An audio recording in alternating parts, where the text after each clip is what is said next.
Jumpa lagi sobat, melanjutkan kisah Jejak di Balik Kabut karya Esa Mintarja untuk Anda semuanya.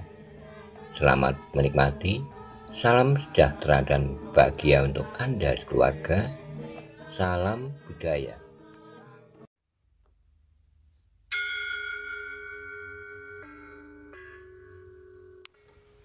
Pada episode sebelumnya dikisahkan Paksi sedang berbicara dengan pembantu gurunya yang memberitahukan bahwa gurunya baru saja pulang dari bepergian yang agak lama di kaki Gunung Lawu. Paksi menjadi bertanya-tanya tentang kepergian gurunya itu. Bagaimana kisah selanjutnya? Simak bersama-sama.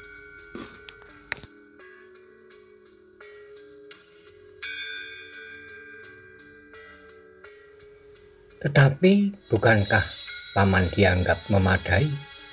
Ya, akhirnya memang demikian.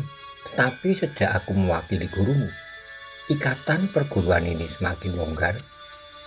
Meskipun aku dianggap mampu dari sisi kemampuanku, tetapi dari sisi lain, aku telah gagal. Mudah-mudahan setelah gurumu kembali, perguruan ini dapat pulih kembali.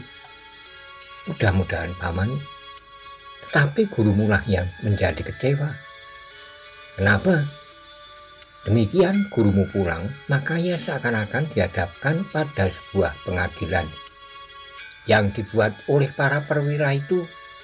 Gurumu dianggap meninggalkan tugasnya dengan tidak bertanggung jawab. Jadi, gurumu dituntut untuk memulihkan citra perguruan ini sehingga anak-anak mereka kembali lagi berguru dengan tertib. Tetapi apakah sejak semula perguruan ini tertib? Aku mengerti maksudmu. Bukan maksudku menyalahkan guru. Ya, kau tidak menyalahkan guru karena hak dan wewenang gurumu tidak jelas di perguruan ini. Gurumu seakan-akan dipungut begitu saja dan ditempatkan di sini. Gurumu tidak dapat menolak karena kekancingan yang diterimanya langsung dari Kanjeng Sultan.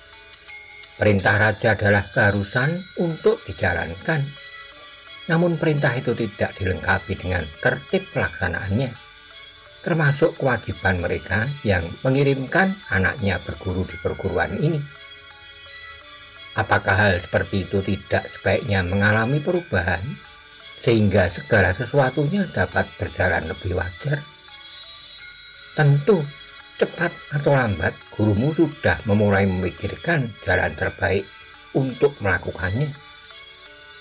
Paksi mengangguk kecil, namun orang itu pun kemudian berkata, "Sudahlah Paksi, bukankah kau ingin mandi? Sudah mandi, kita dapat berbincang panjang." "Baik Paman," jawab Paksi. Orang itu pun kemudian meninggalkan Paksi yang langsung menuju ke pakiwan. Paksi termangu-mangu sejenak. Cerita orang itu sangat menarik perhatiannya. Orang itu memang pembantu dekat gurunya. Tapi menurut pendapat Paksi, orang itu masih belum cukup untuk menggantikan gurunya, melatih kawan-kawannya yang berguru di perguruan itu, tetapi sekedar untuk mengisi kekosongan. Mungkin orang itu dapat melakukannya. Guru telah meninggalkan perguruan ini selama setahun, tetapi tidak lama setelah aku meninggalkan perguruan ini dan baru kembali beberapa saat sebelum aku kembali. Namun Paksi pun kemudian berdesis, "Tapi guru pergi ke kaki Gunung Lawu." Meskipun demikian, hal itu merupakan satu pertanyaan yang ingin dicari jawabnya. Aku akan menemui Ki Martobrewok di Kesatrian sebelum Ki Martobrewok itu pergi. Demikianlah setelah Paksi selesai mandi dan membenahi pakaiannya. Maka kemudian ia pun duduk di serambi samping bersama gurunya dan pembantunya. Mereka berbicara panjang tentang kemungkinan-kemungkinan yang dapat mereka lakukan untuk menyempurnakan perguruan itu. "Aku akan mohon Pangeran Benowo untuk membantu guru," berkata Paksi. Pangeran Benowo akan dapat mohon ayahandanya untuk memberikan wewenang lebih banyak kepada guru untuk mengatur perguruan ini, sehingga perguruan ini akan benar-benar menjadi sebuah perguruan yang diatur dari dalam perguruan itu sendiri. Apakah Pangeran Benowo akan mendengarkan pendapatmu itu, Paksi? Seberapa jauh perkenalanmu dengan pangeran itu? Pangeran Benowo adalah seorang pangeran yang sangat baik, Guru. Mungkin karena aku secara kebetulan dapat mengembalikan cincin yang hilang itu. Aku berharap, berkata gurunya, mudah-mudahan kita mendapat jalan. Meskipun demikian, Paksi masih saja ragu-ragu tentang dirinya sendiri. Jika saja ayahnya berniat untuk menyingkirkannya, maka ia harus pergi. Jika ayahnya sekedar mengusirnya, maka ia justru akan dapat menetap bersama gurunya. Tetapi jika ayahnya memberikan tugas yang mengharuskannya pergi, maka ia memang harus pergi. Beberapa saat kemudian, maka Paksi pun mohon diri. Dia berjanji untuk datang kembali di keesokan harinya. Mudah-mudahan aku benar-benar dapat datang. Kenapa kau ragu? Bertanya gurunya. Aku tidak meragukan diriku sendiri, Guru. Tetapi aku kadang-kadang tidak dapat membagi waktuku sendiri. Jika ayah memerintahkan kepadaku untuk melakukan sesuatu, maka aku tidak akan dapat menolak. Gurunya tersenyum, katanya, kau sudah menjadi semakin dewasa, Paksi. Pada suatu saat sikap ayahmu akan berubah. Tetapi ayah masih memperlakukan aku seperti kanak-kanak. Bahkan di mata ayahku, adikku nampaknya lebih dewasa dari aku. Karena itu, pekerjaan yang dilakukan oleh kanak-kanak pun kadang-kadang harus aku lakukan. Kau harus bersabar, Paksi. Semuanya itu akan dapat terjadi bagimu untuk mencapai cita-citamu di masa depan. Paksi mengangguk kecil sambil menjawab, mudah-mudahan, Guru, tapi aku sendiri tidak pernah meyakini satu cita-cita di masa depanku. Hidupku seakan-akan begitu saja bergulir tanpa tujuan. Paksi, bagaimanapun juga kau mempunyai pegangan, jika bukan satu keinginan di masa depan, kau tentu mempunyai pegangan bagi sikap dan tingkah lakumu. Paksi mengangguk kecil, katanya, ya Guru. Nah, pegang itu jangan sampai lepas. Ya Guru. Demikianlah sejenak kemudian, maka Paksi telah meninggalkan rumah gurunya. Tapi selagi ia sudah berada di luar rumah, maka Paksi tidak segera pulang, tetapi ia telah pergi ke istana lewat regol belakang menuju kesatrian. Ketika seorang prajurit menghentikannya dan bertanya kepadanya, maka Paksi pun menjawab, aku ingin menghadap Pangeran Benowo. Ada sesuatu yang penting harus aku sampaikan. Prajurit itu termangu-mangu sejenak, ada semacam keraguan-raguan dalam hatinya untuk membiarkan Paksi masuk ke gerbang kesatrian. Apakah kau sudah membuat janji dengan Pangeran Benowo? Bertanya prajurit itu. Paksi menjadi bimbang juga, namun akhirnya ia berkata dengan jujur, belum. Jika demikian, tunggulah di sini. Aku akan menghadap dan memberitahukan kepada Pangeran Benowo bahwa seseorang mohon waktu untuk bertemu. Baik, jawab Paksi. Siapa namamu? Paksi Pamekas. Prajurit itu termangu-mangu sejenak. Ia mendengar dari beberapa orang tentang seorang anak muda yang bernama Paksi Pamekas, yang telah menerima beberapa ganjaran dari Kanjeng Sultan. Tetapi prajurit itu tidak bertanya lebih lanjut. Ia pun segera masuki gerbang Paseban untuk menyampaikan niat Paksi. Sementara seorang prajurit lain yang bertugas berkata, silahkan duduk di gardu itu, Kisanak. Paksi pun kemudian duduk di atas selembar tikar di dalam sebuah gardu yang rendah. Beberapa saat kemudian, maka prajurit yang menyampaikan maksudnya untuk menemui Pangeran Benowo itu telah keluar lagi dari gerbang kesatrian. Ia pun kemudian menemui Paksi sambil berkata, silahkan Kisanak, Pangeran Benowo tidak berkeberatan menerima Kisanak di kesatrian. "Terima kasih," sahut Paksi sambil bangkit berdiri. Di kesatrian, Paksi telah diterima langsung oleh Pangeran Benowo. Bukan hanya Pangeran Benowo, tapi juga oleh Ki Martobrewo. "Ada sesuatu yang penting, Paksi?" bertanya Pangeran Benowo. "Hambanya ingin menyampaikan sebuah cerita yang barangkali menarik bagi Pangeran Benowo." "Cerita tentang apa?" "Tentang sebuah perguruan yang didirikan khusus bagi anak para perwira prajurit Pajang." "Maksudmu?" Paksi kemudian telah bercerita tentang sebuah perguruan yang keadaannya memprihatinkan. Pangeran Benowo mendengarkan dengan sungguh-sungguh. Bahkan kemudian Pangeran Benowo pun mengangguk-angguk, katanya, "Perguruan ini memang memerlukan perhatian. Hamba mohon Pangeran melihat sendiri keadaan perguruan itu," berkata Paksi selanjutnya.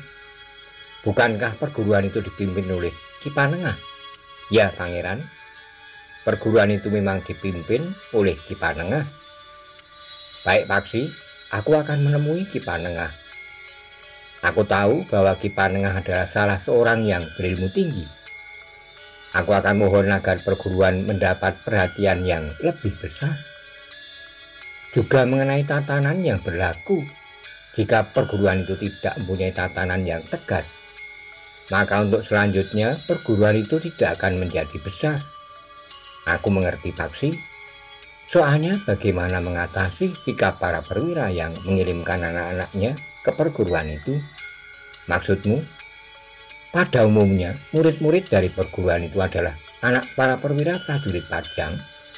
Para perwira itulah yang seakan-akan berwenang mengatur tatanan di dalam perguruan itu, tanpa menghiraukan kemampuan dan kesungguhan anak-anak mereka yang mereka kirimkan ke perguruan itu. Jadi harus ada tangan yang lebih kuat yang menentukan tatanan di perguruan itu, begitu maksudmu?" "Hamba Pangeran. Baik, setelah aku melihat perguruanmu, aku akan menghadap ayahanda. Bukankah begitu maksudmu?" Paksi menarik napas dalam-dalam. Pangeran Benowo tersenyum, katanya kemudian, "Bagaimana jika kita pergi menemui Ki Panengah sekarang?" Paksi termangu-mangu sejenak, dipandanginya Ki Martobrewo sambil berkata, "Guru juga ingin bertemu dengan Ki Martobrewo?" "Aku?" bertanya Ki Martobrewo. "Kenapa Ki Panengah ingin bertemu dengan aku?" Paksi pun kemudian melengkapi ceritanya dengan latihan penjajakan yang dilakukan oleh gurunya. Lalu katanya, "Guru melihat bahwa aku telah mewarisi ilmu dari Ki Mar." "Gurumu marah?" "Tidak, sama sekali tidak. Guru justru menganggap bahwa aku telah beruntung dapat menyadap ilmu dari orang lain kecuali guru. Menurut guru, ilmuku akan menjadi semakin lengkap." "Jadi apa maksud gurumu ingin bertemu dengan aku?" "Ki Martobrewo akan mendapat keterangan dari guru sendiri nanti setelah Ki Martobrewo menemuinya." Ki Martobrewo mengangguk-angguk, katanya, "Baiklah, aku akan menemui gurumu. Jika Pangeran Benowo akan pergi ke rumah Ki Panengah itu sekarang, aku akan menyertainya." "Ya," sahut Pangeran Benowo, "bukankah waktu kita luang?" "Hamba Pangeran," jawab Ki Martobrewo, "yang di istana itu bernama Ki Waskito. Bagaimana dengan kau, Paksi? Apakah kau masih mempunyai kesempatan sekarang?" "Marilah Pangeran, hamba akan mengantar Pangeran pergi ke rumah guru." Ternyata Pangeran Benowo tidak menunda-nunda waktu. Saat itu juga Pangeran Benowo, Paksi dan Ki Martobrewo telah meninggalkan kesatrian dengan naik kuda. Paksi dan Ki Martobrewo diperkenankan mempergunakan kuda Pangeran Benowo pula. Kedatangan mereka disambut ramah dengan guru Paksi. Mereka dipersilahkan naik ke pendopo dan kemudian duduk di peringgitan. "Hamba tidak mengira begitu cepat Pangeran Benowo datang ke pondok hamba," berkata Ki Panengah sambil membungkuk hormat.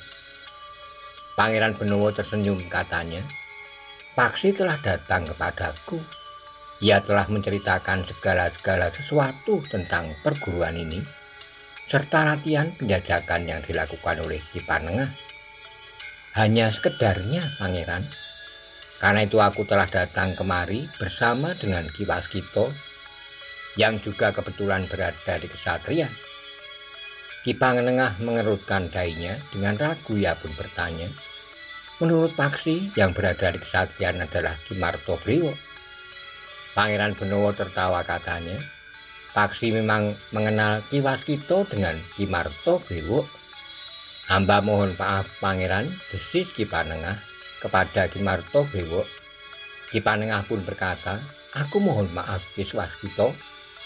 Aku tidak mengerti bagaimana aku harus menyebut. Terserah saja Ki Panengah, bagiku tidak ada bedanya. Apakah aku dipanggil Ki Waskita atau Ki Martobrewo? Baiklah, aku manggil sebutan yang sebenarnya Ki Waskita. Aku mohon maaf bahwa Paksi selama ini telah menyebut dengan Ki Martobrewo. Bukan salahnya, aku memang perkenalkan diriku dengan nama Ki Martobrewo. Ki Panengah tersenyum sambil berkata kepada Paksi, sebaiknya kau sekarang tidak menyebutnya dengan Ki Martobrewo, Paksi. Sebaiknya kau juga memanggil dengan nama Ki Waskita, bukankah itu lebih pantas? Ki Waskita justru tertawa, katanya, ia sudah terbiasa manggilku Ki Martobrewo. Biarlah ia tetap menyebutku dengan nama itu. Aku juga merasa lebih mapan dipanggil Paksi dengan sebutan Ki Martobrewo. Ki Panengah dan Ki Martobrewo pun tertawa pula. Paksi pun tertawa pendek, tetapi rasa-rasanya ada sesuatu yang aneh pada kedua orang gurunya. Apalagi ketika kemudian Ki Panengah itu pun berkata, Paksi, duduklah kau di sini. Aku yang telah menjajaki ilmumu akan berbicara langsung dengan Ki Waskita. Mungkin akan terdapat satu kesimpulan yang akan sangat berarti bagimu. Paksi termangu-mangu sejenak, namun Pangeran Benawa pun kemudian berkata, aku akan menemanimu duduk di sini, Paksi. Biarlah kedua orang yang telah mewariskan ilmunya kepadamu itu membicarakan kemungkinan-kemungkinan yang barangkali sangat berarti bagimu. Ampun Pangeran, sahut Paksi. Yang hamba maksudkan pertama-tama adalah pembicaraan tentang perguruan ini, tentang masa depannya, serta tatanan yang terbaik, bukan tentang diri hamba sendiri. Pangeran Benawa mengangguk-angguk, katanya, keduanya juga tentu akan membicarakan kemungkinan itu. Kita percayakan saja kepada mereka yang telah memiliki pengetahuan dan pengalaman yang luas. Paksi menarik napas dalam-dalam, sementara Pangeran Benawa pun kemudian berkata, silahkan Ki Panengah, mudah-mudahan pembicaraan antara Ki Panengah dan Ki Waskita akan menghembuskan angin yang segar bagi perguruan serta bagi Paksi Pamekasan. Demikianlah maka kedua orang guru Paksi itu pun segera masuk ke ruang dalam. Paksi yang duduk di peringgitan bersama Pangeran Benawa seakan-akan tanpa sengaja telah mengeterapkan Adi Sabto Pangrungu. Paksi masih mendengar suara tertawa di belakang pintu peringgitan, namun suara-suara berikutnya seakan-akan telah tertutup bagi telinganya, walaupun ia mengeterapkan Adi Sabto Pangrungu. Tentu Ki Martobrewo telah memberikan isyarat kepada gurunya. Kedua-duanya mempunyai kemampuan menyerap bunyi, sehingga pembicaraan itu hanya mereka dengar berdua atau mereka telah pergi ke sanggar, sehingga telah melampaui jarak jangkau Adi Sabto. Yang kemudian didengar oleh Paksi adalah kata-kata Pangeran Benawa, kau tidak usah menjadi gelisah, Paksi. Kau harus percaya kepada kedua orang guru itu. Tentu Pangeran, jawab Paksi. Hamba percaya kepada keduanya. Tapi yang kurang enak justru bahwa kedua orang guru hamba itu lebih memikirkan hamba daripada perguruan ini. Perguruan ini memang memerlukan pembenahan, Paksi. Pembenahan itu tentu saja tidak sekedar pada tatanannya, pada tata tertibnya, tapi juga pada orang-orang yang menangani perguruan ini. Maksud Pangeran, bukankah yang menangani perguruan ini adalah Guru Ki Panengah? Ya, tentu Ki Panengah tidak dapat membenahinya sendiri. Di perguruan ini ada Paman Windu yang selama ini membantu menangani perguruan ini. Bahkan ketika guru pergi ke kaki Gunung Lawu, Paman Windulah yang mewakilinya. Gurumu pergi ke kaki Gunung Lawu. Paksi termangu-mangu sejenak, namun kemudian ia menggeleng. Hamba tidak tahu, Pangeran. Menurut Paman Windu, guru telah pergi ke kaki Gunung Lawu. Waktunya hampir sama dengan waktu pengembaraanku. Pangeran Benowo mengerutkan dahinya, sementara Paksi berkata selanjutnya, guru berangkat beberapa saat setelah hamba pergi mengembara. Guru kembali ke perguruan ini hampir bersamaan waktunya dengan kedatangan hamba kembali ke rumah orang tuaku. Satu kebetulan, desis Pangeran Benowo. Tentu satu kebetulan, sahut Paksi. Pangeran Benowo mengerutkan dahinya. Paksi memang lantip.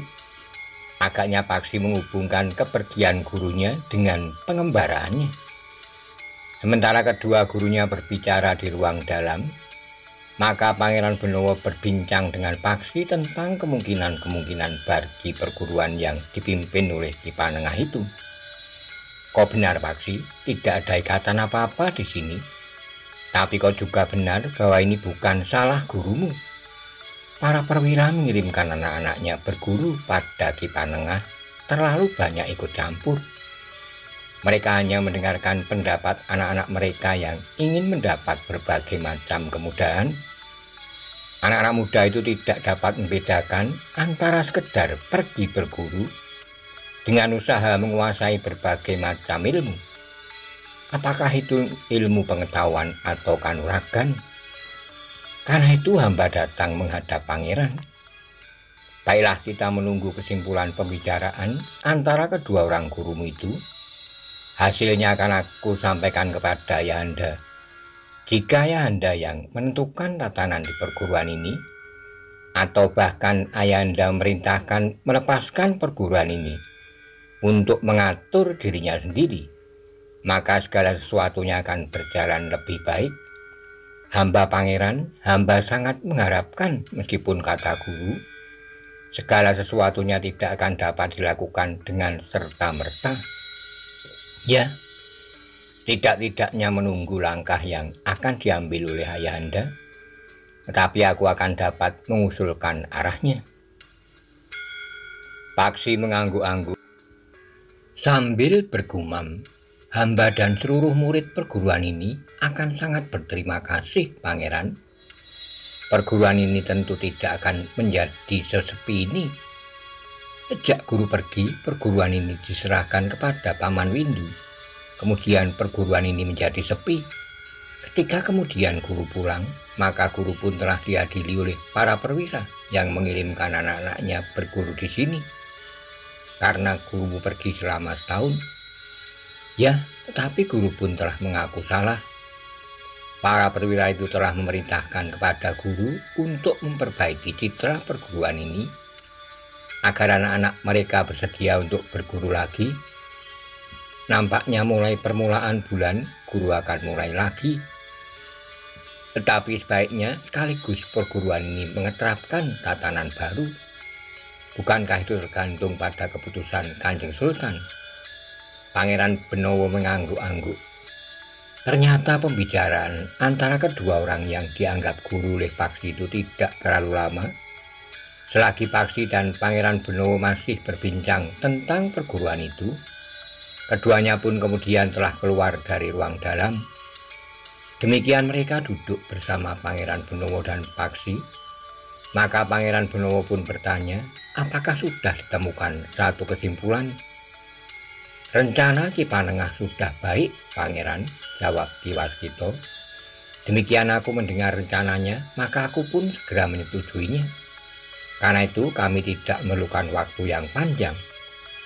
Apakah Ki Waskita benar-benar sependapat atau sekedar pembicaraan itu cepat selesai? Ki Waskita tertawa berkepanjangan sehingga tubuhnya terguncang-guncang, katanya. Pangeran memang aneh, tapi barangkali kedua-duanya. Ki Panengah pun tersenyum, katanya. Bagaimanapun juga kesimpulannya memang sangat memuaskan bagi kami, entah bagi pihak yang lain. Pangeran Benowo pun tertawa pula, katanya. Mudah-mudahan pihak lain juga menjadi puas karenanya. Tidak-tidaknya dengan bekal ini aku akan dapat menghadap ayahanda. Paksi mengerutkan dahinya, Paksi pun ikut tertawa pula. Tapi ada kesan yang lain dari pembicaraan itu. Rasa-rasanya Ki Panengah dan Ki Waskito sudah bukan lagi orang yang baru saja berkenalan. Tetapi Paksi tidak bertanya siapapun mereka, tetapi mereka telah membimbingnya, sehingga ia memiliki kemampuan yang tinggi. Bahkan keduanya juga memberikan pengetahuan bukan saja ilmu kanuragan, tetapi juga ilmu yang lain. Berapa saat kemudian maka Pangeran Benowo pun telah mohon diri, demikian pula Ki Waskito dan Paksi. Kau harus pergi ke kesatrian dahulu Paksi, berkata Pangeran Benowo. Ya Pangeran, hamba harus mengembalikan kuda Pangeran. Meskipun mungkin pulang ke rumahmu dan pergi ke kesatrian, justru lebih dekat pulang ke rumahmu. Kita dapat lewat di depan rumah Paksi, Pangeran, berkata Ki Waskito. Biarlah hamba yang kemudian menuntun kuda itu kembali ke kesatrian. Tidak Ki Marto, biarlah aku pergi ke kesatrian, saut Paksi dengan serta-merta. Ki Waskito tersenyum, katanya. Baiklah, agaknya kau sangat menghormati orang setua aku ini. Bertiga mereka pun kemudian meninggalkan rumah guru Paksi itu kembali ke kesatrian. Paksi tidak terlalu lama berada di kesatrian. Telah mengembalikan kudanya ya di kandang dan menyerahkan kepada seorang pekatik. Maka Paksi pun minta diri. Sering-sering datang kemari Paksi, berkata Pangeran Benowo. Hamba Pangeran, hamba akan sering datang mengunjungi Pangeran. Beberapa saat kemudian Paksi pun telah meninggalkan kesatrian. Ia sudah terlalu lama pergi. Mungkin ayahnya akan bertanya-tanya kepadanya, kemana saja ia pergi. Ketika ia masuk regol rumahnya, terasa dada Paksi menjadi berdebar-debar. Paksi sendiri merasa heran bahwa setiap kali hal itu terjadi, meskipun Paksi sadar bahwa ia masuk ke dalam rumahnya sendiri, rumah orang tuanya, di mana ibu, ayah, dan adik-adiknya. Sebenarnya lah ketika Paksi masuki pintu sketeng, ayahnya kebetulan berada di longkangan.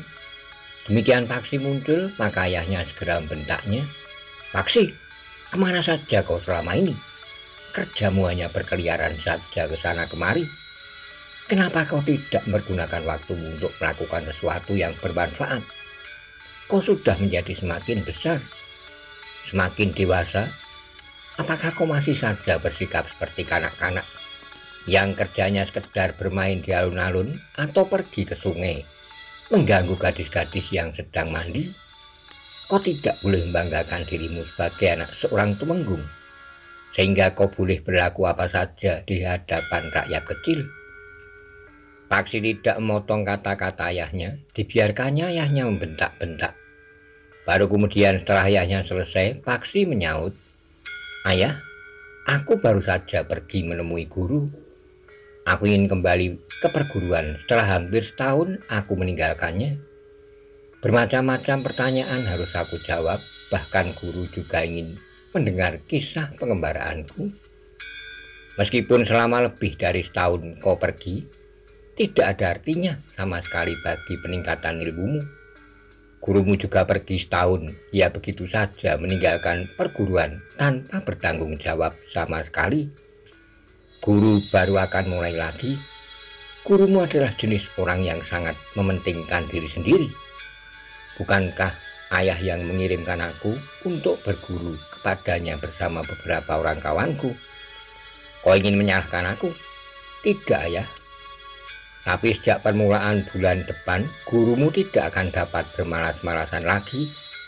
Ia harus benar-benar bekerja keras, melatih cantrik-cantriknya sehingga menjadi anak-anak muda yang berilmu. Sebelumnya gurumu bekerja sesuka hatinya. Berapa tahun kau berguru kepadanya? Dan apa yang sudah kau dapatkan selain kemalasan? Ayahnya berhenti sejenak lalu katanya pula, "Kau anak seorang prajurit Paksi. Meskipun kau kelak tidak menjadi seorang prajurit, tapi kau harus memiliki ilmu kanuragan seperti kawan-kawanmu. Jika kau tidak terlalu malas, maka di bawah asuhan gurumu yang sama, kau seharusnya memiliki ilmu yang seimbang dengan yang dimiliki oleh kawan-kawanmu." Paksi tidak menjawab, bahkan ia pun telah menundukkan kepalanya. Baru setelah ayahnya puas, maka Paksi pun melangkah masuk ke serambi samping. Paksi tertegun ketika ia melihat kedua orang adiknya berada di serambi. Kenapa ayah marah-marah saja? Entahlah, mungkin ada satu persoalan yang belum terpecahkan. Mungkin di tempat tugas ayah, mungkin dengan kawan-kawannya, atau mungkin ada persoalan-persoalan yang tidak teraba.